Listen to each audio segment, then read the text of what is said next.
Mtoto wako akirtadi, bimaana akabadili dini, bimaana ameukana Uislamu akaenda dini nyingine isiyokuwa ya Kiislamu, kinachotakiwa ufanye, mumuite, mumlinganie, mumuombe, mumpe da'wa, umuombewe mzazi, amka hasa, lia machozi ya damu, Allah amrejeshe.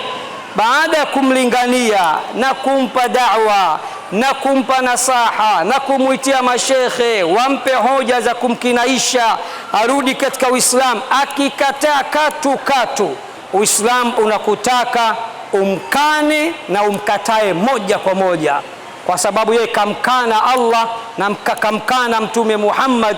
Iweje wewe leo uendelee kumkombatia mtu ambaye kamkana Allah muumba wako, kamkana Mtume Muhammad kipenzi chako? Unatakiwa naye umkate kabisa. Lakini baada ya kufanya juhudi